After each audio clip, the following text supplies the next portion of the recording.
लंबी माथापच्ची के बाद 8 सीटों पर उम्मीदवारों की घोषणा कर दी है। उपचुनाव के सियासी समीकरणों को साधने के लिए बीजेपी ने लखनऊ से लेकर दिल्ली तक प्रत्याशियों पर लंबी चर्चा की। बीजेपी ने 8 प्रत्याशियों के जरिए सपा के पीडीए फॉर्मूले को चैलेंज किया है। बीजेपी ने प्रत्याशियों के चयन में पिछड़ी और अति पिछड़ी जातियों पर भरोसा जताने के साथ साथ अगड़े वर्ग में ब्राह्मण और ठाकुर को भी संतुष्ट करने की कोशिश की है। प्रत्याशी चयन में जातीय संतुलन के साथ साथ बीजेपी ने एक भी मुस्लिम प्रत्याशी न देकर अपने सांस्कृतिक राष्ट्रवाद के संदेश को भी बरकरार रखा। बीजेपी ने 8 में 4 पिछड़े वर्ग के प्रत्याशी घोषित किए और इनमें एक यादव, एक कुर्मी, एक मौर्य और एक निषाद समाज से है। बीजेपी ने यादव समाज को संदेश देने के लिए सैफई के यादव परिवार के दामाद अनुजेश यादव को करहल से प्रत्याशी बनाया है। करहल यादव बहुल सीट होने के साथ यादव परिवार की भी पुरानी सीट है। जानकारी मानते हैं कि लोकसभा चुनाव में कुर्मी, निषाद और मौर्य समाज बीजेपी से शिफ्ट होकर सपा कांग्रेस में गया था। बीजेपी ने उपचुनाव में पिछड़े वर्ग के 3 समाजों को फिर से अपनी ओर खींचने का प्रयास किया है। और इतना ही नहीं, बीजेपी एक बार फिर से सपा को परिवारवाद के मुद्दे पर घेरने वाली है, क्योंकि जहां एक ओर सपा ने परिवारवाद पर भरोसा जताया है तो वहीं बीजेपी ने सिरे से परिवारवाद को खारिज कर दिया। सपा ने कटेहरी से अंबेडकर नगर से सांसद लालजी वर्मा की पत्नी शोभावती, करहल से अखिलेश यादव ने अपने भतीजे तेज प्रताप यादव, सीसामऊ से पूर्व विधायक इरफान सोलंकी की पत्नी नसीम सोलंकी, मीरापुर से कादिर राणा की बहू सुंबुल राणा, कुंदरकी से हाजी रिजवान, मझवा से पूर्व सांसद और मिर्जापुर से सपा प्रत्याशी रहे रमेश बिंद की बेटी ज्योति बिंद को टिकट दिया है। वहीं बीजेपी की लिस्ट में सुरेंद्र दिलेर एक ही मात्र ऐसे प्रत्याशी हैं जिनके पिता राजवीर दिलेर बीजेपी के सांसद रहे हैं। अब ऐसे में बीजेपी पूरे चुनाव में परिवारवाद का मुद्दा उठाकर सपा को घेरने की कोशिश जरूर करेगी। और दूसरी तरफ बीएसपी ने भी 8 सीटों पर प्रत्याशियों के नामों की घोषणा कर दी है। उधर यूपी के 2 लड़कों की जोड़ी में दरार पर ऑफिशियल मोहर भी लग चुकी है। अब जी हां, जीत के नाम पर सपा ने कांग्रेस को किनारे कर दिया है और ऐसे में अब सवाल उठता है, क्या सपा के पीडीए फॉर्मूले पर बीजेपी ने काउंटर किया है? क्या बीजेपी ने प्रत्याशियों के जरिए पीडीए को साधने की कोशिश की है? क्या सपा पर परिवारवाद का मुद्दा भारी पड़ने वाला है? क्या बीजेपी के मास्टर स्ट्रोक से पीडीए वोटर्स में टूट होगी? क्या कांग्रेस से सपा की दूरी उस पर ही भारी पड़ेगी? इन्हीं सवालों के इर्द गिर्द करेंगे मेहमानों से चर्चा। बनी रही हमारे साथ। तो देखिए, इस वक्त हमारे साथ रेजिडेंट एडिटर अजीत प्रताप सिंह जुड़ गए हैं। अजीत जी, आपका स्वागत है बड़ी बहस में। आज हम आपसे विस्तार से चर्चा करने वाले हैं इस मुद्दे पर कि जो फॉर्मूला सेट किया है अलग अलग राजनीतिक दल ने प्रत्याशियों का उपचुनाव के लिए, उसको आप कैसे देखेंगे? तो पहला रिएक्शन आपका मैं चाहूंगा सर इस पर। देखिए, बिल्कुल पराग, जो बात आप कह रहे थे कि ये लड़ाई बहुत ही टक्कर की है, अखिलेश वर्सेज योगी की है।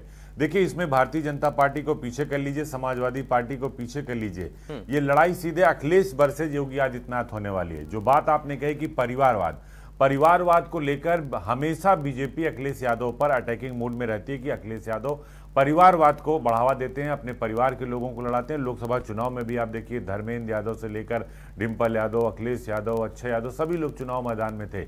एक ही घर में 5-5 लोग एमपी चुनकर आए हैं। तो ये आरोप हमेशा बीजेपी लगाती रही है। लेकिन करेक्ट ये करना है कि बीजेपी का ये आरोप समाजवादी पार्टी को डेंट बिल्कुल नहीं कर पा रहा है। अगर डेंट कर पाता तो शायद उनके परिवार के 4-4, 5-5 लोग सांसद नहीं होते।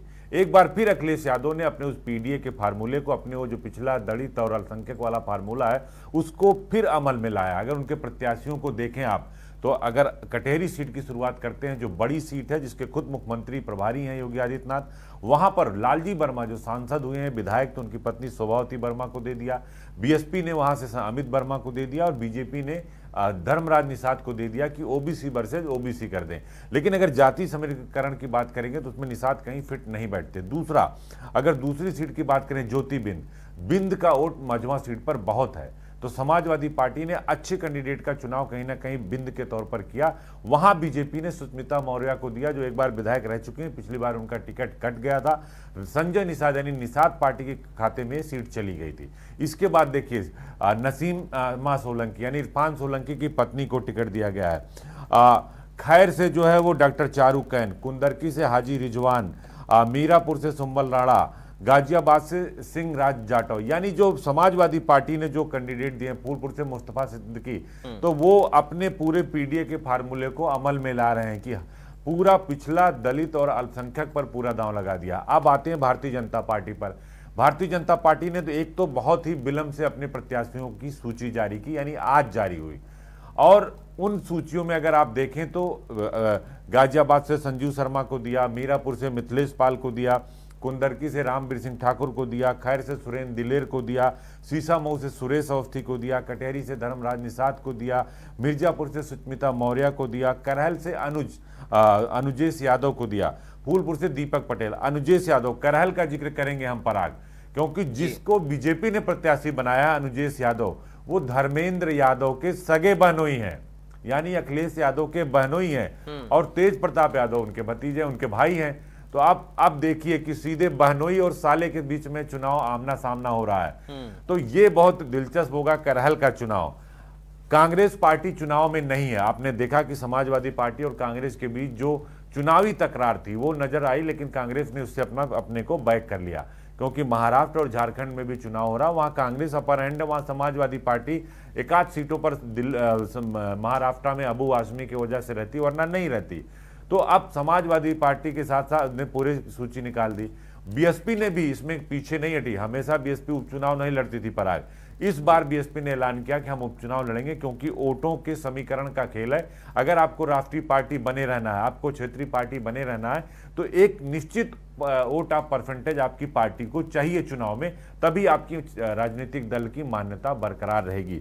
तो बसपा ने भी बाकायदा पीएन गर्ग हो, रफतुल्ला हो, डॉक्टर पहल सिंह हो, अवनीश कुमार साक्य, करहल से साक्य उतारा है, फूलपुर से जितेंद्र ठाकुर को उतारा है, मझवा से दीपू तिवारी यानी ब्राह्मण चेहरे पर कार्ड लगाया। लेकिन ये चुनाव लिस्मस टेस्ट है 2027 के चुनाव का। इसमें आपकी ताकत ये बताएगी कि आप 27 के लिए कितना तैयार हैं। अखिलेश यादव ओवर कॉन्फिडेंस दिख रहे हैं, लेकिन फिर मैं ये कह रहा हूं पराग कि अंत में जो लड़ाई होगी वो योगी वर्सेज अखिलेश ही होगी। भारतीय जनता पार्टी अपने संगठन के दम पर बहुत मुश्किल है कि चुनाव को खड़ा कर पाए। योगी आदित्यनाथ का जो स्ट्राइक रेट है, योगी आदित्यनाथ की जो ब्रांड हिंदुत्व की पहचान है, जिस सीट पर जाते हैं 10 से 15 हजार वोट बढ़ जाता है, वही काम आएगा। वरना 5 सीटें एनडीए के पास थी, 5 सीटें इंडिया गठबंधन के पास थी। अगर बीजेपी 1 से 2 सीटें भी बढ़ा ले जाती है तो उसके लिए बड़ी बात होगी। योगी आदित्यनाथ के बगैर उसका कुछ नहीं होना। हालांकि 2 सीटों की जिम्मेदारी मुख्यमंत्री योगी आदित्यनाथ ने ली है, एक कटेहरी ली है और एक जो है मिल्कीपुर में चुनाव हो नहीं रहा, वहां का मामला कोर्ट में फंस गया है, जहां से अवधेश प्रसाद सांसद हुए हैं। तो ले दे के कटेहरी पर योगी आदित्यनाथ की पूरी साख दांव पर होगी। मझवा और 2 सीटों पर केशव प्रसाद मौर्य, 2 सीटों पर जो ब्रजेश पाठक। तो ये आप मानकर चलिए कि बड़े बड़े नेताओं के का लिस्मस टेस्ट है। जो बहुत सारे मंत्री हैं, केशव प्रसाद मौर्य खुद चुनाव नहीं जीत पाए थे, पल्लवी पटेल ने उन्हें हरा दिया था।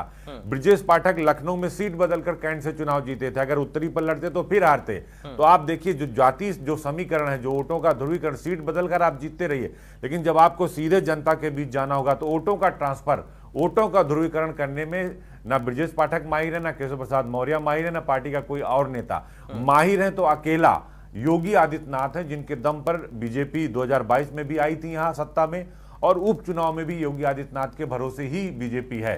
पराग अजीत जी आप बने रहिए, हमारे साथ कुछ और खास मेहमान जुड़ गए हैं। आप परिचय एक एक करके मैं कराऊं, उसके बाद राजनीतिक चर्चा पर हम चल रहे हैं। देखिए अतुल गहलोत जी हमारे साथ हैं, बीजेपी से नेता। अतुल जी आपका स्वागत है। राजेंद्र सागर हैं, कांग्रेस से प्रवक्ता। राजेंद्र सागर जी आपका स्वागत है। मेजर आशीष चतुर्वेदी हमारे साथ हैं, समाजवादी पार्टी से प्रवक्ता। मेजर साहब आपका स्वागत है। अंकुर सक्सेना है हमारे साथ, आरएलडी से प्रवक्ता है। अंकुर जी आपका स्वागत है। निषाद पार्टी से नेता अजय सिंह हमारे साथ हैं। अजय सिंह जी आपका स्वागत है।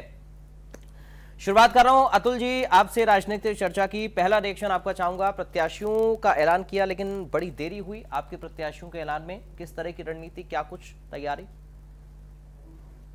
जो हमारे जो प्रत्याशियों का जो ऐलान हुआ है, थोड़ा सोच समझते हुआ है कि भारतीय जनता पार्टी में प्रत्याशी बनने की बहुत होड़ थी, और हमारा हर कार्यकर्ता ये चाहता था कि मैं प्रत्याशी बनूं उस सीटों से। हमारे एक एक सीटों पे हमारे बहुत बहुत लोगों ने बायोडाटा दिए और भारतीय जनता पार्टी ने, हमारे नेतृत्व ने सोच समझकर डिसीजन लिया है और 8 सीटों की घोषणा कर दी गई है। मैं समझता हूं कि भारतीय जनता पार्टी पूरी 9 की 9 सीटों को जीतने का काम करेगी सहयोगी दलों को। चलिए अतुल जी, आपके पास लौटूंगा। अब हम मेजर आशीष चतुर्वेदी जी के पास चल रहे हैं। आशीष जी, प्रत्याशियों का चयन जो किया आप लोगों ने, क्या रणनीति इसके पीछे की है? Indian news UP Uttarakhand. हमारी रणनीति बहुत स्पष्ट है। हम्म। हम सीडीए के तहत हम लोगों ने जो अपनी तैयारी करी उसी को हमने जो है अब प्रत्याशियों के रूप में भी जनता के समक्ष रखा। वहीं अगर भारतीय जनता पार्टी को आप देखें तो उनके यहाँ तो अभी तक यही नहीं डिसाइड हो पा रहा था कि कौन चुनाव लड़ेगा और अभी भी उनके गठबंधन को जो उनके साथी हैं उनको क्या मिलेगा अभी भी ये भी क्लियर है कि आरएलडी को एक ही सीट मिलेगी या 2 सीट मिलेगी। वहीं निषाद पार्टी को सम्मानजनक स्थान मिलेगा या नहीं मिलेगा और अपना दल और ओपी राजभर को भी कुछ मिलेगा या उनको केवल जो है चुनाव प्रचार के लिए ही रखेंगे। तो अभी भारतीय जनता पार्टी को काफी आत्ममंथन करना है। उसके विपरीत हमारी स्थिति बहुत स्पष्ट है। कांग्रेस ने हमारा साथ देने का जो निश्चय लिया है कि ये तय हुआ कि समाजवादी के सिंबल पे, क्योंकि जो उत्तर प्रदेश की जनता है वो समाजवादी पार्टी की ओर देख रही है, इसमें कांग्रेस ने जो है साथ दिया है और अब निश्चित रूप से आगे जो है सीट दर्ज करेगी। अभी एक साथी कह रहे थे कि भारतीय जनता पार्टी में बहुत लोग टिकट मांग रहे थे इसलिए, तो आप देखिए कि अभी हमने देखा कि एक भारतीय जनता पार्टी के विधायक के बेटे को ही मरवाने का प्रयास किया गया भारतीय जनता पार्टी के। ठीक है सर, चलिए मैं बाकी मुद्दों पर आऊंगा अगले राउंड में। एक एक रिएक्शन पहले चुनाव को लेकर हम सीटों को लेकर, प्रत्याशियों के चयन को लेकर कर लें। राजेंद्र सागर जी, आप तो लड़ ही नहीं रहे। जी पराग जी। बोलिए सर, रिएक्शन आपका इस पर। मैंने पहले भी कहा था कि कांग्रेस जो है देश के, प्रदेश के संविधान के और लोकतंत्र के प्रति और इस देश के भाईचारे को बनाए रखने के लिए प्रतिबद्ध है और उसी दिशा में काम करते रहेंगे। आज हमारा राष्ट्रीय नेतृत्व और प्रदेश के सभी नेता की जो बैठक हुई उसमें राष्ट्रीय नेतृत्व आदरणीय राहुल गांधी जी, आदरणीय मल्लिकार्जुन खड़गे जी, माननीय सोनिया गांधी जी और तमाम जो भी लीडर हमारे राष्ट्रीय नेतृत्व और प्रदेश के थे, सबने जो है एक निर्णय लिया, सबने मिलकर कि प्रदेश और देश के हित में और संविधान के और लोकतंत्र के हित में ही काम करना है। तो उसी के तहत जो है इंडिया गठबंधन उत्तर प्रदेश में 9 की 9 सीटों पर चुनाव लड़ रहा है, जिसमें समाजवादी पार्टी का चुनाव चिन्ह साइकिल होगा 9 की 9 सीटों पर और 9 की 9 सीटें इंडिया गठबंधन आपसी एक दूसरे का सहयोग करके और जिताने का काम करेगा और बीजेपी को हराने का काम करेगा, क्योंकि बीजेपी तो अपने अंदर कलह से अभी नहीं उभर पा रही है। देखिए दोनों प्रवक्ता है जो बीजेपी के बैठे हुए, दोनों प्रवक्ताओं को हंसी आ रही है। देखिए तो बहुत तेज आ रही है जो है अभी इनका वो इसलिए हंस रहे हैं, आप चुनाव तो लड़ नहीं रहे, उनको हराने की बात कर रहे हैं इसलिए हंस रहे हैं शायद। अरे हमारा इंडिया गठबंधन हराएगा, आप कैसी बात कर रहे हैं पराग जी? जरूर जरूर गठबंधन ठीक है, चलिए मैं अंकुर जी के पास अब चल रहा हूँ। ठीक है सर, चलिए लौटूंगा अगले राउंड में, एक एक छोटा छोटा रिएक्शन सबका हो जाए। पहले अंकुर सक्सेना जी, अभी समाजवादी पार्टी के प्रवक्ता कह रहे थे कि स्थिति स्पष्ट नहीं हो पा रही है एनडीए के अंदर, जरा स्पष्ट करिए। सर्वप्रथम तो आपके सम्मानित चैनल के माध्यम से माननीय मिथिलेश पाल जी को टिकट देने के लिए, आधी आबादी को टिकट देने के लिए हम अपनी पार्टी के केंद्रीय अध्यक्ष, केंद्रीय मंत्री, राष्ट्रीय अध्यक्ष चौधरी जयंत सिंह जी का आभार व्यक्त करते हैं। और कहीं ना कहीं आप देखेंगे कि एनडीए के घटक दल के रूप में राष्ट्रीय लोक दल को जो सीट प्राप्त हुई है, आप देखेंगे उसको उन्होंने महिलाओं की गरिमा की स्थापना हेतु एक महिला को टिकट दिया है। तो कहीं ना कहीं ये अपने में एक बड़ी बात है। अब आते हैं कांग्रेस के द्वारा जो कथन किया गया और समाजवादी पार्टी के द्वारा कथन किया गया। अब देखिए आज ये जो समाजवादी पार्टी और कांग्रेस की जो स्थिति है उससे स्वतः स्पष्ट हो रहा है कि इनका जो गठबंधन है वो केवल नाम का गठ है, एक के लिए गांठ है और दूसरे के लिए बंधन के रूप में ये परिणित हो रहा है। तो कहीं ना कहीं ये गठबंधन कांग्रेस के लिए गले की गांठ बन चुका है, गले की फांस बन चुका है, और कांग्रेस की मजबूरी हो गई है कि ना इसको उगल सकते हैं और ना इसको निगल सकते हैं। ऐसी स्थिति में इन लोगों को, अब चूंकि कांग्रेस आज की डेट में दर्शक दीर्घा में बैठ के केवल ताली बजाने हेतु सक्षम है, इसके अलावा कांग्रेस का उत्तर प्रदेश में कोई रोल नहीं है। लेकिन और आपको सागर एक साहब तो और सर ये कह रहे हैं कि हमारे अंदर इतना भाईचारा है कि हम लड़ भी नहीं रहे। देखिए बिल्कुल, एक जना भाई है और एक जना इनको चारा बना के उत्तर प्रदेश की राजनीति से खत्म कर दिया। समाजवादी पार्टी ने इनको चारा समझ के चल लिया है। तो ठीक है। कांग्रेस आज की डेट में केवल दर्शक दीर्घा में बैठ के ताली बजाने का कार्य करेगी। ठीक है। और कहीं ना कहीं आप देखेंगे खुद कांग्रेस का जो गठबंधन, जो कांग्रेस का संगठन है, वो भी अंतर्विरोध का शिकार है। कांग्रेस के प्रदेश नेतृत्व को यह पता ही नहीं था कि आज की डेट तक उसको समाजवादी पार्टी सीट कोई देगी भी या नहीं देगी।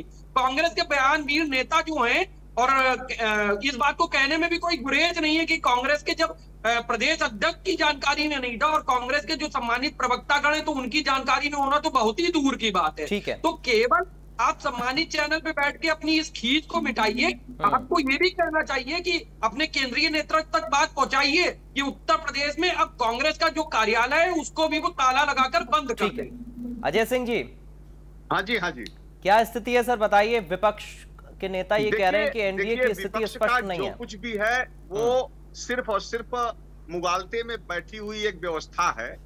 आपको मैं बता दूं कि जो सीटें घोषणा हुई हैं, आपको कल मैं आपके सम्मानित चैनल पर कल भी बैठा था जी। और यह बात असमंजस में थी कि किस सीटों पे कौन सी पार्टी कितने लोगों के साथ सामने आ रही है, कितनी सीटों पे कौन सी गठबंधन की दल आ रही है, कौन पे मुख्य धारा की पार्टी आ रही है। तो इस बात में संशय जरूर था, लेकिन जो भूमिका छोटे भाई और बड़े भाई की मैंने कल भी कहा था कि भारतीय जनता पार्टी ने जो दायित्व तो हमें दिया है, पहले मुझे 2 सीटों पर लड़ने का मौका मिलने वाला था, परंतु भारतीय जनता पार्टी के शीर्ष नेतृत्व ने कुछ विषयों को रख करके और हमारी व्यवस्थाओं को समझ के, अपनी व्यवस्थाओं को समझ के हम लोगों को इस व्यवस्था के लिए कल बैठक बुलाई है माननीय मंत्री जी डॉक्टर संजय कुमार निषाद जी ने, कि अपना दायित्व छोटे भाई का निर्वहन करने के लिए जो भी कैंडिडेट की घोषणा भारतीय जनता पार्टी ने की है, हम उन्हीं सभी कैंडिडेटों को लेकर के उन 9 की 9 सीटों पे प्रचंड मतों से जितवाने का काम भारतीय जनता पार्टी के साथ निषाद पार्टी मिलकर करेगी। इसी बिंदु पे कल बहुत अहम बैठक माननीय मंत्री जी के साथ सभी पदाधिकारियों की निहित हुई है। हम सभी लोग उसमें कल सुबह शामिल होंगे। ठीक है। जी अतुल जी, आपको हंसी आ रही थी अपने विपक्षी नेताओं की बात पर, क्यों आ रही थी सर, जरा बताइए। उसके बाद में फिर अजीत सर आपके पास आ रहा हूं। जो कांग्रेस पार्टी बड़ी बड़ी बातें करती थी कि हम 2 लोगों की जोड़ी है, उत्तर प्रदेश में 10 की 10 सीटें ले जाएंगे, 9 की 9 सीटें जीत जाएंगे, मुझे इनकी जो दशा है उसको देखकर हंसी आ रही है। क्योंकि आज कांग्रेस, उत्तर प्रदेश में कांग्रेस का ये हाल हो गया है, इधर कुआ इधर खाई। कांग्रेस समझ नहीं पा रही है क्या करे।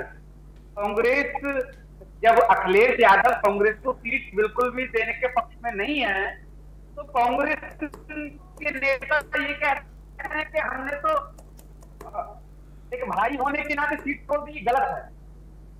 अरे अपनी पार्टी की चिंता करिए, सीट देने के पक्ष में नहीं अपनी है। पार्टी की चिंता करिए। मैं समझता हूँ एक सीट पे जो मुख्यमंत्री जी की प्रतिष्ठा दांव पे लगी है, उसको बचाने का काम करिए। कोई नहीं बच पा रही है। एक सीट पे जो दांव पे लगा, लेकिन अतुल जी वो तो ये कह रहे हैं ना, एक मिनट प्लीज, आऊंगा राजेंद्र सागर साहब, आऊंगा, थोड़ा सा रुकिए। अतुल जी वो तो ये कह रहे हैं कि लोकसभा में भी हम मिलकर लड़े तो आपकी स्थिति खराब हुई, और अब तो उपचुनाव है और अगर हम नहीं लड़ रहे हैं तो समर्थन तो कर ही रहे हैं समाजवादी पार्टी के प्रत्याशियों का। हरियाणा में किसने मुंह की खाई, मुझे ये बताइए। कांग्रेस के ढोल लगाए, सब कुछ विजय, इन लोग की पूरी तैयारी थी, कहां गई कांग्रेस पार्टी? कितनी सीट आई कांग्रेस पार्टी की? कांग्रेस पार्टी के नेताओं को चिंतन करना चाहिए कि हमसे क्या भूल हुई है। ये वो लोग हैं जो भगवान के जीवन में काम किया इन लोगों ने। भारत की जनता भूली नहीं है, इनका नामो निशान खत्म हो जाएगा भारत की जनता में। चलिए ठीक है। और अभी तो कुछ सीटें आ रही हैं, तो अरे पहले उत्तर प्रदेश में निपट लो तो आगे बढ़ना। उत्तर प्रदेश से ही निपट लो। चलिए ठीक है, आऊंगा सागर साहब, आऊंगा आपके पास भी। अजीत जी का एक रिएक्शन पहले इस पर। अजीत जी, कांग्रेस पार्टी भाईचारे की बात कर रही है, भाईचारा क्या इंडिया अलायंस में आपको नजर आ रहा है, और जो फॉर्मूला सेट हो रहा था या होते होते नहीं हो पाया, उसको आप कैसे देख रहे हैं? एटलीस्ट कम से कम अगर एक सीट पर भी कांग्रेस लड़ती तो यह समझ आता कि कांग्रेस पार्टी लड़ रही, सारी सीटों पर से अपने हाथ खींच लेना या फिर जिन सीटों पर दावा था उनसे अपने हाथ खींच लेना, ये क्या कहता है? और आने वाले भविष्य के लिए इसको आप संकेत क्या मान रहे हैं? देखिए बिल्कुल पराग, हरियाणा चुनाव के जैसे ही रिजल्ट आए तो उसके बाद ये साफ हो गया था कि उत्तर प्रदेश में समाजवादी पार्टी कांग्रेस को चारा नहीं डालने वाली, वो कांग्रेस के हिसाब से काम नहीं करेगी।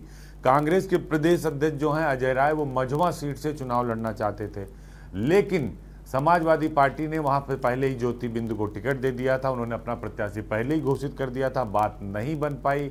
फिर खैर और गाजियाबाद पर बात आई, वहां भी बात नहीं बन पाई, और फिर फाइनली कांग्रेस ने यह डिसीजन लिया कि हम अब महाराष्ट्र में भी चुनाव है, झारखंड में भी चुनाव है, वहां भी समाजवादी पार्टी के साथ वो समझौता नहीं करेंगे, वो अपने तरीके से लड़ेंगे। और अगर करेंगे तो जैसे यहां समाजवादी पार्टी अपर हैंड है और अपने हिसाब से काम कर रही है, वैसे ही कांग्रेस करेगी। दूसरी बात, अब दो यूपी के जो दो लड़के हैं, इनका जो करार था, उस करार में तकरार हो गई है, वो कहीं ना कहीं उसमें दरार पड़ गई उस करार में। इसका असर आपको आगे आने वाले वक्त में देखने को मिलेगा। अभी भले ही हमारे जो प्रवक्ता साथी हैं वो कह रहे हैं नहीं हम छोटे भाई बड़े भाई, उसी तरह निषाद पार्टी और बीजेपी का जो गठबंधन था, जो एनडीए का गठबंधन है, कटेहरी की सीट पिछली बार भोजन भरी थाली की थी और मझवा की सीट पर में सेटिंग उनके एमएलए थे जिनको बीजेपी ने 2024 के लोकसभा चुनाव में प्रत्याशी बनाया, वो सांसद हो गए, वहां की सीट भी नहीं मिली। अब जो निषाद पार्टी के हमारे प्रवक्ता साथी कह रहे थे कि हम छोटे भाई बड़े भाई के रोल में, ये बात संजय निषाद जी जो राष्ट्रीय अध्यक्ष हैं निषाद पार्टी के, कैबिनेट मंत्री हैं उत्तर प्रदेश में, वो भी इस बात को लगातार कहते रहे हैं कि राम और निषाद एक हैं, देव मित्रता की पहचान है, छोटे भाई और बड़े भाई का रिश्ता है। लेकिन जो खबर है वो अंदर खाने की खबर है कि दिल्ली में सीटें ना मिलने के चलते एक बड़ी डील भी हुई है, जो अभी तक निकलकर सामने आई है कि वो डील होगी निषाद पार्टी के किसी एक व्यक्ति को राज्यसभा या एमएलसी बनाने की, और वो एक व्यक्ति कौन होगा?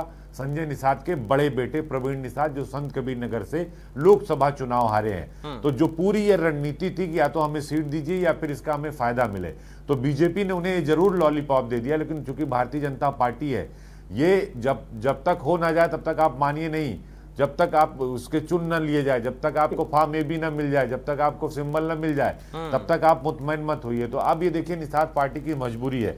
कल कोर कमेटी की बैठक है सुबह, और उसके बाद ब्रजेश पाठक उत्तर प्रदेश के डिप्टी सीएम और संजय निषाद की एक ज्वाइंट प्रेस कॉन्फ्रेंस है, जिसमें जो बात कह रहे थे निषाद पार्टी के हमारे प्रवक्ता साथी कि दोनों छोटे बड़े भाई के रोल में वहां नजर आएंगे और अपनी बात रखेंगे कि हम दोनों एक साथ हैं। लेकिन भीतर घात होगा बीजेपी के अंदर, और निषाद पार्टी भी करेगी, क्योंकि पहले से दावा कर रही थी कि हमको सीट नहीं देंगे तो हम सभी सीटों पर चुनाव लड़ेंगे।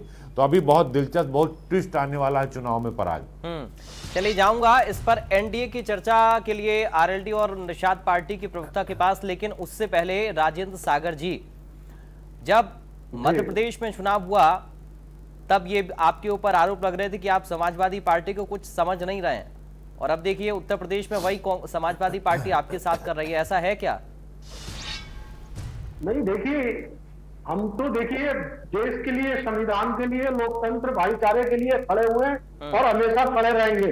कांग्रेस ने हमेशा बड़ा दिल किया और बड़ा दिल करती रहेगी, और इस देश को बचाने की और इस देश के संविधान को बचाने की जो कसम खाई हुई है, जिसके लिए भारत जोड़ो यात्रा भी की गई और तमाम यात्राएं की गई माननीय राहुल गांधी जी के द्वारा, तो हम उसी पैटर्न पे चल रहे हैं। हमको सत्ता की बात नहीं, हम केवल और केवल ये चाहते हैं कि इस देश में जो है भाईचारा कायम रहे और संविधान के हिसाब से जो है देश चलता रहे, लोकतंत्र जीवित रहे। हम उस चीज पे काम कर रहे हैं और उसी चीज पे हम जो है इंडिया गठबंधन उत्तर प्रदेश में चुनाव लड़ रहा है। समाजवादी पार्टी के जो प्रत्याशी हैं उनको पूरी तरीके से कांग्रेस लड़ाने का काम करेगी, और साइकिल चुनाव चिन्ह पर ही जो है पूरी 9 की 9 विधानसभा सीटों पर चुनाव होगा, उसमें कोई दो राय नहीं है, कोई संशय नहीं है।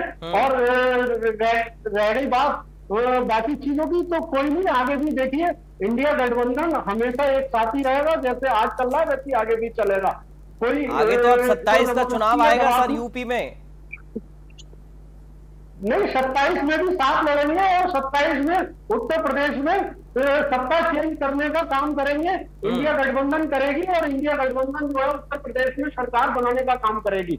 चलिए, तो सोचे ये अपनी जिनके भीतर आप जिनको सीटों का बंटवारा भी नहीं कर मिल रहा है, इसीलिए इनकी जो है देखिए कितनी देर में सीटें डिक्लेयर हुई है, उस पर भी अभी तक संशय बरकरार है। पता नहीं कल को इनका कौन सा कैंडिडेट बदल जाए। अभी इनका भाईचारा जो है ये पूरा नहीं हो पा रहा है। अब ये लगे हुए हैं कि चारा कौन खाए, उस चारे के लिए खींचतान मची हुई है। छोटे बड़े भाई जी को बात छोड़ी दीजिए, अब कल निशाद जी की बैठक होगी तो देखिए फिर क्या क्या होता है अभी आगे आने वाले समय में। और आपने तो खुद ही कहा था कि कोई चेहरा है नहीं उत्तर प्रदेश में इनके पास, केवल एक ही चेहरा है, वो 15-20 हजार वोट इकट्ठे कर लेता है।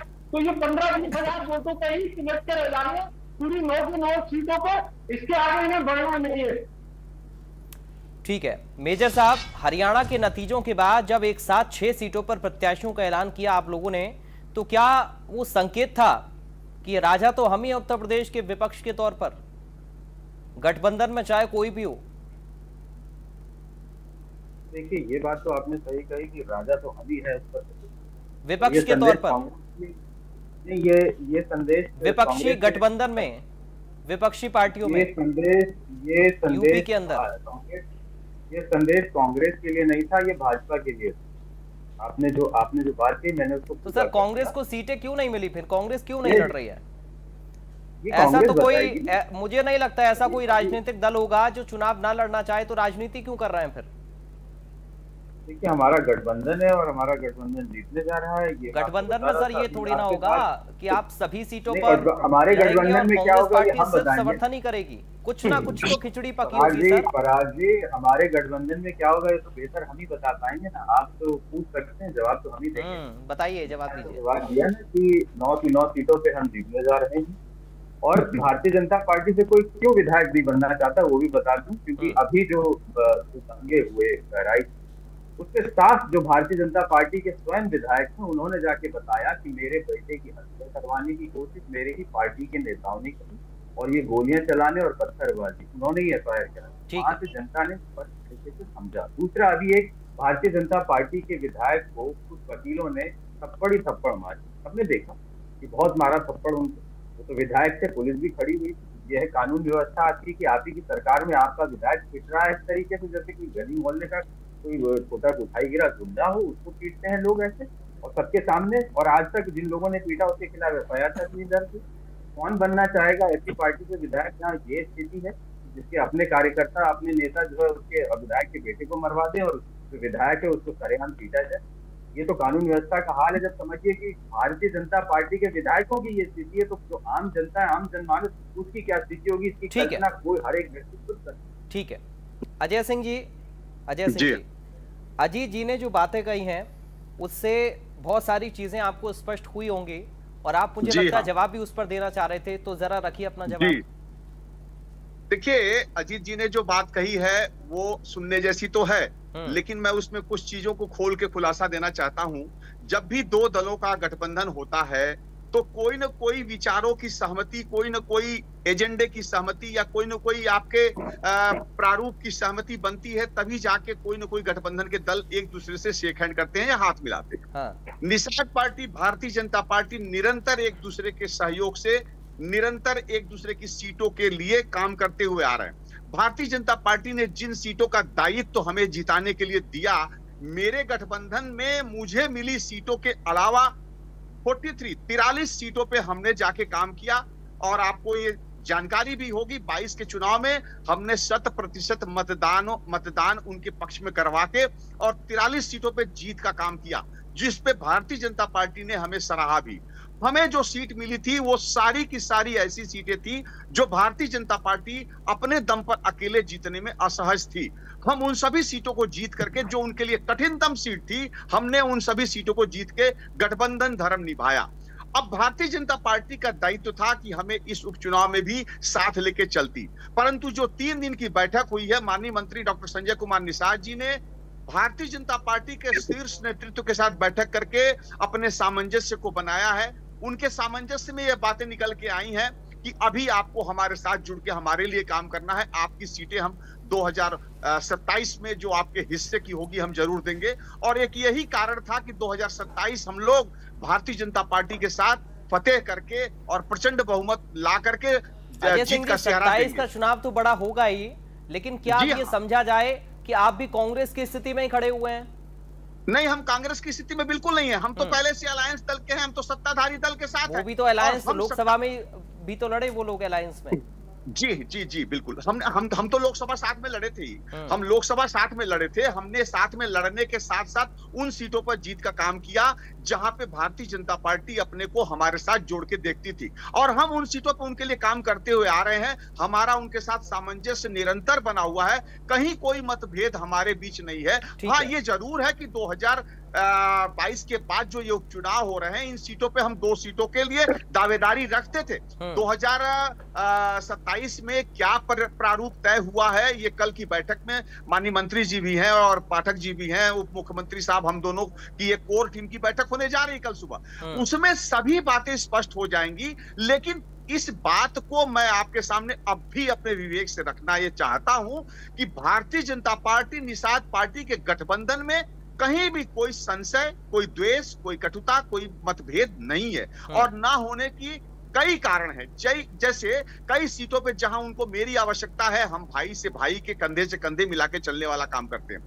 और इस 10 सीटों पे जो उपचुनाव में होने थे, यह जरूर है कि कटहरी और मझवा सीट हम अपने कोटे में चूंकि लड़े थे 2022, तो इस बार भी देखना चाह रहे थे कि ये दोनों सीटें हम लड़ें। परंतु 2027 का प्रारूप हमारे लिए ज्यादा अहम है बजाय इस उपचुनाव के 2 सीटें लड़ने के। इसलिए हमने 2027 का चेहरा देख करके भारतीय जनता पार्टी से सामंजस्य बनाया है कि 2027 में हमारी हिस्सेदारी प्रचुर मात्रा में हो, जो मेरी हिस्सेदारी मुझे चाहिए, और वो 2027 की जीत का सेहरा मुझे ज्यादा अहम है बजाय इस उपचुनाव में 2 सीट लेके लड़ने की।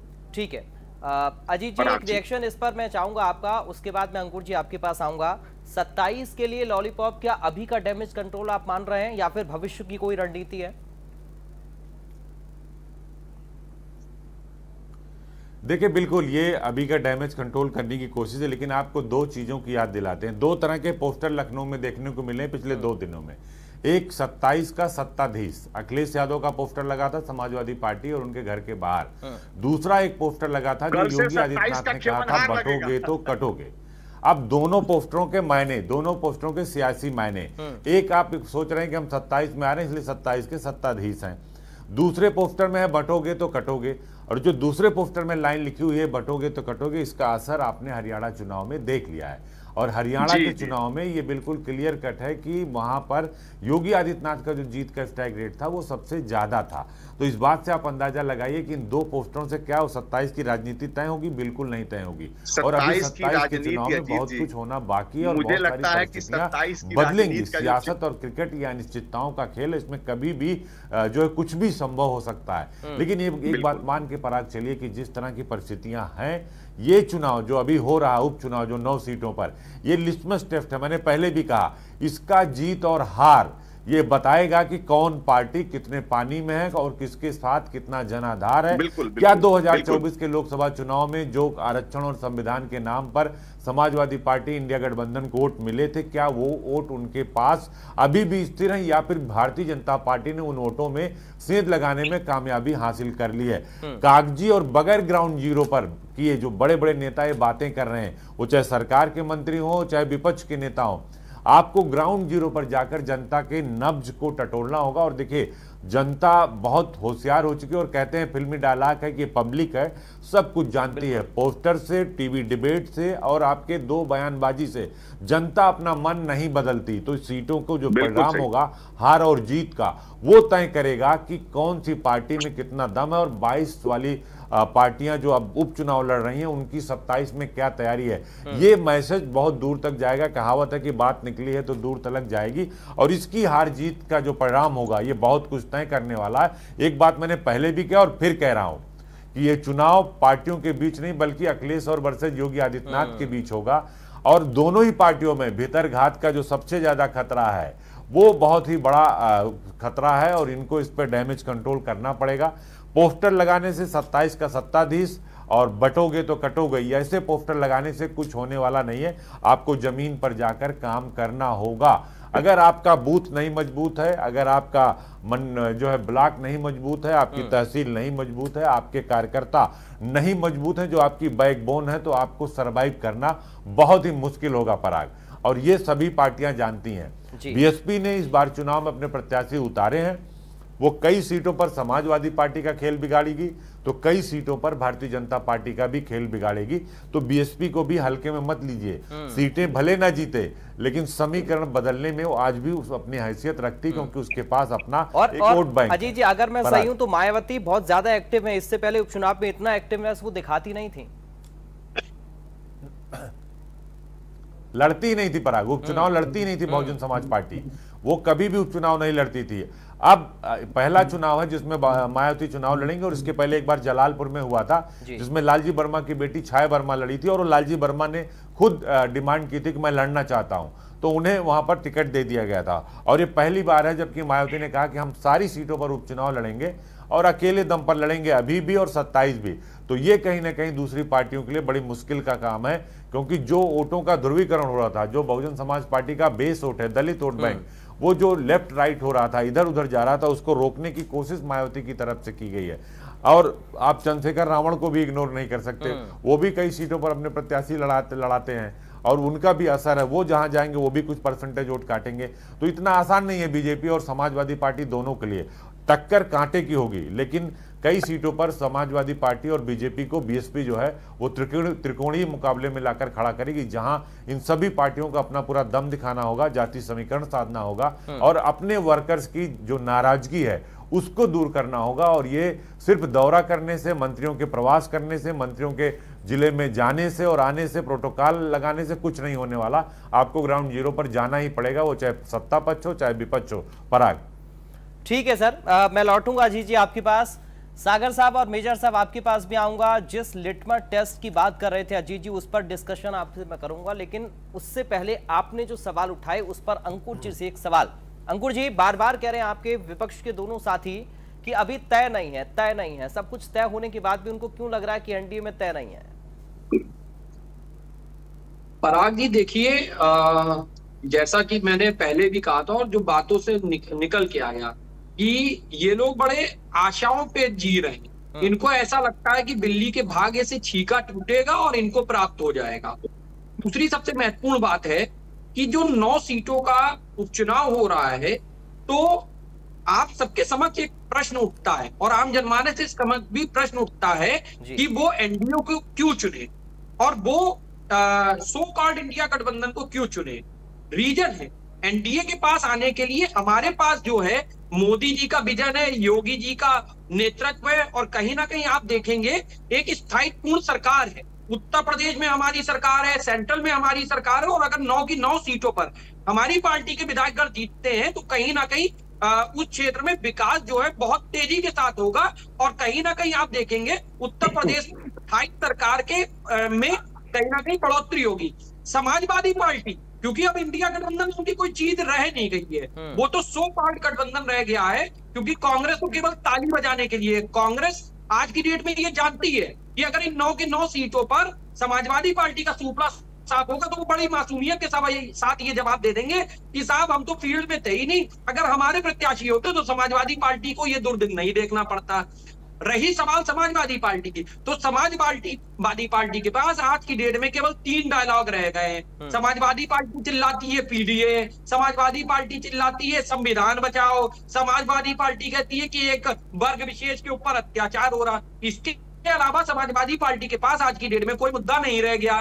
वहीं हम लोगों के पास कहीं ना कहीं हम लोग महिलाओं के साथ खड़े हुए हैं, कहीं ना कहीं उन्हें हम लोग उज्ज्वला स्कीम का फायदा दे रहे हैं, मुद्रा लोन्स का फायदा दे रहे हैं। हम लोग हर वर्ग के साथ में जब मकानों का अलॉटमेंट होता है, प्रधानमंत्री आवास योजना का अलॉटमेंट होता है, तो उसमें धर्म जाति व्यक्ति विशेष को ना देख के सर्व लोगों को मिलता है। किसान सम्मान निधि मिलती, सबको मिलती। हम लोग मुद्दों के साथ जनता के पास जा रहे हैं। ये मुद्दा भी इस तरीके से चुनाव लड़ रहे हैं, ये समाज में अराजकता फैलाकर केवल आरोप प्रत्यारोप की राजनीति कर रहे हैं। ये 9 सीटों पे चुनाव इस आधार पे लड़ रहे हैं कि संविधान पे बहुत बड़ा आघात हो रहा है। अगर 9 सीटें हम नहीं जीतेंगे तो संविधान में फेरबदल हो जाएगा। मेरे भाई, आपको ये पता होना चाहिए कि लोकसभा के चुनाव और विधानसभा के चुनाव में आसमान पाताल का अंतर होता है, और संविधान जो होती है इतनी महत्वपूर्ण चीज होती है कि उसको 9,000 लोग आकर भी आज की डेट में हमारे संविधान को, भारत की अखंडता पर प्रश्न चिन्ह नहीं लगा सकते हैं। ठीक है सर। अब देखिए राजेंद्र सागर जी और मेजर आशीष चतुर्वेदी जी टीवी पर तो ये बता रहे हैं और दिखाने की पूरी कोशिश कर रहे हैं, सब कुछ ठीक है, लेकिन मेजर साहब बताइए, अंकुर जी ने कितनी बड़ी बात कह दी। अगर आप जरा भी कहीं डिफीट खाए तो फिर कांग्रेस पार्टी तुरंत कह देगी कि देखिए हमें आपने नहीं लिया इसलिए हार गए, हमारी सीटों पर हमें दे देते तो कम से कम हम जीत जाते, कुछ तो इंडिया अलायंस के खाते में आता। अब ये बड़ा सवाल आप लोगों के ऊपर है, लिटमस टेस्ट क्या आप लोग मान रहे हैं मेजर साहब इसको? इन 9 सीटों पर चुनाव जो हो रहा है वो ये तय कर सकता है कि आगे की उत्तर प्रदेश में दिशा क्या बता रही है, जनता का रुझान क्या है, जनता क्या चाहती है, किसको पसंद कर रही है? मेजर साहब, जनता अभी कुछ ही महीने पहले बता चुकी है कि अब जिसको सावन के अंधेरे में वो जो कहावत है तो वही वाली बात है। जनता तो बहुत स्पष्ट रूप से बता चुकी है कि वो किसके साथ है। जो लोग यहाँ 80 में 80 जीतने वाले थे वो कहाँ चले गए, और बाकी क्या हाल है वो तो बताने की जरूरत नहीं है। मैंने अभी बता दिया था कि जो कानून व्यवस्था का ये हाल है कि देश में सबसे ज्यादा महिलाओं के खिलाफ अपराध जो होता है। ये आप किसके लिए कह रहे हैं? कांग्रेस के लिए कह रहे हैं, बीजेपी के लिए कह रहे हैं? क्योंकि चुनाव तो अभी हरियाणा में भी हुआ है, चुनाव तो JNK में भी तो हुआ है, वहाँ भी हुआ है। क्या हुआ वहाँ? स्ट्राइक रेट और बाकी हिंदू हृदय सम्राट वो सब चले जाते हैं। आपका संदेश ये दोनों को है, एक तीर से दो निशाने, अभी तो एक तीर से दो निशाने लगा रहे हैं। नहीं, एक तीर से हम कोई निशाने नहीं लगा रहे हैं। मैं आपको जो बात कह रहा था कि अभी भारतीय जनता पार्टी ने जो ये बात कही, अभी जो महोदय कह रहे थे कानून व्यवस्था, तो देश में सबसे ज्यादा महिलाओं के खिलाफ अपराध जिस प्रदेश में होता है देश में वो है NCRB के अकॉर्डिंग उत्तर प्रदेश। जिसमें सबसे ज्यादा ड्रग्स का व्यापार देश में होता है वो है उत्तर प्रदेश। जहाँ सत्ता पक्ष का विधायक पिटा जाता है वो है उत्तर प्रदेश। और जिस विधायक को बेटे को मरवाने की कोशिश की जाती है अपनी पार्टी के कार्यकर्ताओं द्वारा वो भी है उत्तर प्रदेश। तो क्या, और अगर आप केंद्र की बात कर ले, जो मोदी जी का चेहरा ये अभी बता रहे थे, 2014 में जब इनकी सरकार आई थी देश में 75 लाख करोड़ का कर्ज था, आज 2,10,00,000 करोड़ हो गया, मतलब डूबने से भी ज्यादा चला गया, लगभग सिगने पे जा रहा है। ये सब पैसा कहाँ गए ये सब पैसा? ये सिलेंडर की ये बात कर रहे थे, 400 रुपए का सिलेंडर था 2014 में, आज 1000 रुपए खर्च कर रहा है। जब 2014 में इनकी सरकार आई थी सबसे ज्यादा जो वैट था, जो टैक्स लगता था वो था देश पे 14%।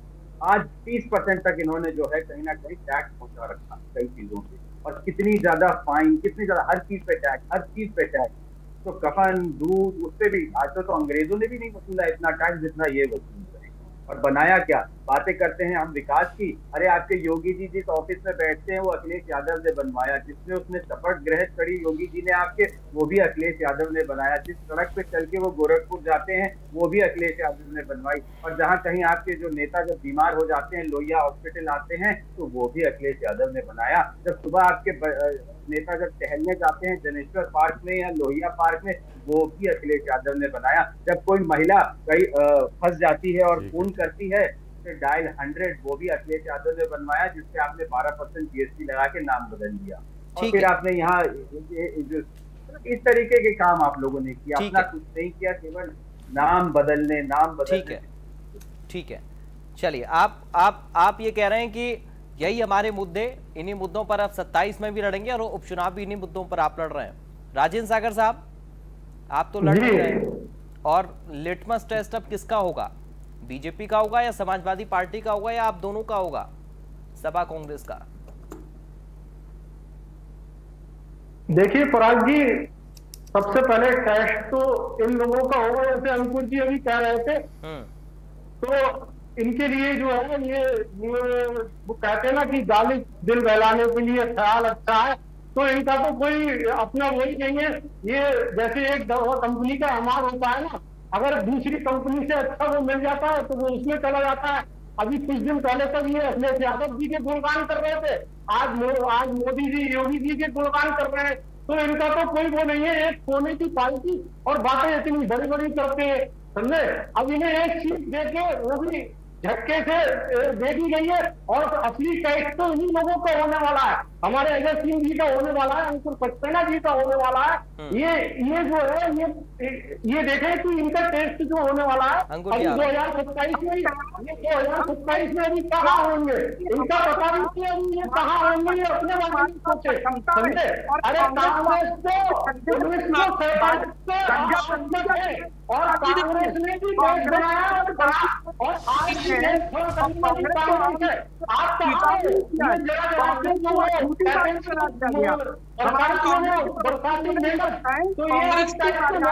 ये टक्कर रजनीका लालों को जानते नहीं है, अभी उनकी टक्कर करनी है। अभी देखिए तो उनकी सब टक्कर बंद हो जाएगी। एक हमारे अजय भाई ने तो देखिए ठीक है, चलिए ठीक है, ठीक है सर, चलिए ठीक है, ठीक है, ठीक है। अतुल गहलोत जी, ये चुनाव बता देगा कि उत्तर प्रदेश की हवा क्या कह रही है। जी, इस बात में कोई दोहराई वाली बात नहीं है। तो ये उत्तर प्रदेश की जो हवा है उसको बताने का काम करेगा। और रही बात हमारे सपा के जो प्रवक्ता थे, वो कह रहे थे कि महिलाओं की सुरक्षा, आज वो लोग भी महिलाओं की सुरक्षा की बात करते हैं जिनके श्रद्धेय नेताजी ये कहते थे कि लड़कों से गलतियां हो जाती हैं। क्या इनके नेताजी आज ये महिलाओं की बात करते हैं? आपकी की सरकार ने दिया है मान्यवर, आज नहीं आती पद्मश्री दिया है और आप बोल रहे हैं ऐसी बात। अब आप सोचिए कि भाई आरोप कहीं अपने की बात तो मैं पूछना पहले इस बात पर मंथन करिए। हमें आरोप कंफ्यूज रहते हैं। आप लोग उन्हीं को पद्मश्री दे रहे हैं, फिर कह रहे हैं ये महान बनारस में आपके 3 नेताओं ने एक बीएचयू की लड़की का बलात्कार किया ना, ठीक है, नेताओं ने। चलिए एक फाइनल रिएक्शन अब अजीत जी से पहले, ठीक है, अजीत प्रताप जी से फाइनल रिएक्शन अभी अब समय चूंकि खत्म हो रहा है, एक फाइनल रिएक्शन अजीत जी से। अजीत जी, अब जो संयुक्त प्रेस कॉन्फ्रेंस हो रही है उसमें तो एनडीए की स्थिति स्पष्ट हो जाएगी, लेकिन विपक्ष के नेता जो अपनी अपनी बात रख रहे, मेजर साहब और सागर साहब, इन दोनों में आपको लगता है कि स्थिति स्पष्ट है? इंडिया अलायंस जो है उसमें कोई तकरार नहीं, कोई दरार नहीं। क्या दोनों की बातों से इस तरीके का मैसेज कोई मिलता हुआ नजर आता है, या फिर सागर साहब कहीं ना कहीं अंदर एक टीस मन में लिए हुए बैठे हैं, ऊपर से तो मुस्कुरा ही रहे हैं? अजीत जी।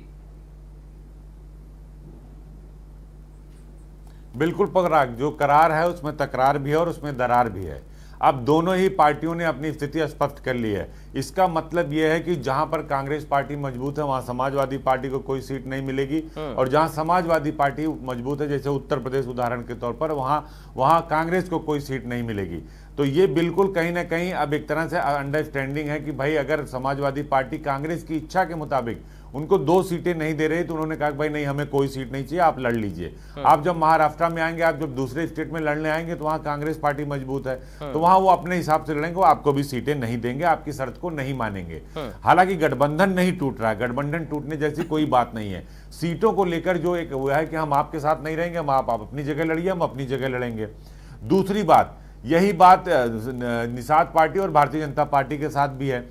निषाद पार्टी को कोई सीट नहीं मिली, उसके बदले उनको उसका इनाम मिलेगा कि भाई ठीक है, आप शांत रहिए, चुनाव में बीजेपी का सपोर्ट करिए, आपके बेटे को आप जिसको कहेंगे उसको एडजस्ट कर दिया जाएगा। संजय निषाद का काम हो गया।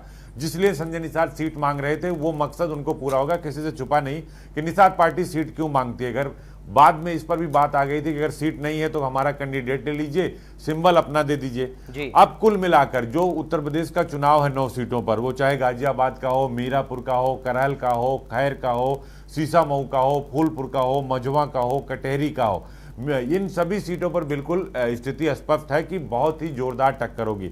इन सब में अगर आप देखिए, अगर किसी ने बहुत अच्छी स्ट्रेटजी बनाई है तो आरएलडी ने बनाई है। इसके पहले जब मंत्री बनना था उत्तर प्रदेश सरकार में तो उन्होंने दलित कोटे से दिया अनिल कुमार को, उनको मंत्री बनाया। अभी वो जाट लैंड थी, जाट सीट थी, तो उन्होंने वहां से पाल को उतारा, यानी ओबीसी को उतार दिया। तो वो अपनी पार्टी की धार को मजबूत करने में लगे हुए हैं, क्योंकि पश्चिमी उत्तर प्रदेश में आरएलडी का और जयंत चौधरी का आधार है। अब पूर्वांचल में देखिए, संजय निषाद का जो कुछ है निषाद पार्टी का, वो पूर्वांचल में है विशेष तौर पर। अब मझवा और कटहरी उनके हाथ से चला गया। और आपको अपनी पार्टी को बचाए रखने के लिए और बनाए रखने के लिए भी एक वोट परसेंटेज चाहिए होता है, जिससे आपकी पार्टी को क्षेत्रीय दल की मान्यता और राष्ट्रीय दल की मान्यता के लिए एक बाकायदा कोरम होता है। तो उसको लेकर कहीं ना कहीं लड़ाई थी। हालांकि संजय निषाद इसमें सफल नहीं हुए। कई दिनों की मशक्कत के बाद, महीनों की मशक्कत के बाद वो गृह मंत्री से मिल पाए, कई बार नहीं मिल पाए, जेपी नड्डा तक ही रह गए, लेकिन कोई बात नहीं बनी। अब कुल मिलाकर ये बात है कि इन 9 सीटों पर कटहरी से लेकर गाजियाबाद तक और मझवा से लेकर खैर तक, यहां पर दोनों ही पार्टियों के लिए लिस्मस टेस्ट है। और जाति समीकरण उत्तर प्रदेश में देखिए पराग, हर चीज बात आके जाति पर टिक जाती, सब कुछ बहुत अच्छा है, लेकिन अगर आप जाति समीकरण में फिट नहीं बैठते, आप जो है सिस्टम के तहत फिट नहीं बैठते, तो आपका टिकट कट जाएगा, आप चाहे जितने पावरफुल आदमी हो। तो अब बीजेपी के लिए भी चुनौती है और समाजवादी पार्टी के लिए भी चुनौती है। जैसे मैंने कहा कि करहल में जो अनुजेश यादव है वो धर्मेंद्र यादव के सगे बहनोई है, दूर के नहीं, सगे बहनोई है धर्मेंद्र यादव के और तेज प्रताप यादव के सामने है। तो वहां भी लड़ाई बड़ी दिलचस्प होगी कि बहनोई और साला आमने सामने होगा। तो ये एक बात है। ऐसे ही मझवा पर उन्होंने जो बिंद बाहुल्य क्षेत्र है, इसीलिए निषाद पार्टी का उस पर दावा था, इन्होंने मौर्य को दे दिया, सुष्मिता मौर्य को दे दिया। वहां भी अब जो बिंद समाज है वो क्या भारतीय जनता पार्टी के साथ जुड़ता है। कटहरी में धर्मराज निषाद को टिकट दे दिया, मात्र 17,000 वोट है। बाकी जो पिछली बार के दावेदार थे अवधेश द्विवेदी, उनका टिकट काट दिया। तो बहुत सारे जो समीकरण है वो बन और बिगड़ रहे हैं। तो बड़े नेताओं की साख भी दांव पर है और कार्यकर्ताओं की नाराजगी को खत्म करना, डैमेज कंट्रोल करना बीजेपी और समाजवादी पार्टी दोनों के लिए चुनौती है। बिल्कुल, इसलिए हम कह रहे हैं कि अब उपचुनाव नजदीक है तो कौन किसकी सेना ज्यादा मजबूत है। बहुत शुक्रिया आज की चर्चा के लिए आप सभी खास मेहमानों का। अतुल जी आपका शुक्रिया, राजेंद्र जी आपका शुक्रिया, मेजर आशीष जी आपका शुक्रिया, अंकुर सक्सेना जी, अजय सिंह जी आपका शुक्रिया, अजीत प्रताप सिंह जी आप जुड़े, आपके एनालिसिस के लिए आपका बहुत शुक्रिया। तो बड़ी बहस में आज चर्चा उपचुनाव के रण पर हुई है। योद्धा तैयार हैं और कौन अब इंतजार कर रहा है। सब जनता जो है वो इंतजार कर रही है कि कब प्रत्याशी आए मैदान में और वो अपने वोट से उनको चुने जो उनके लिए उचित हैं। अब उपचुनाव में 9 सीटों पर कौन किस पर भारी पड़ेगा, किसकी कितनी सीटें आएंगी, अलायंस में जो बातें हो रही हैं वो अलायंस नतीजों के बाद कैसा होगा, यह भी उतना ही अहम होगा, चाहे वो सत्ता पक्ष का अलायंस हो या विपक्ष का अलायंस हो। फिलहाल बड़ी बहस में इतना ही। मेरे साथ नमस्कार।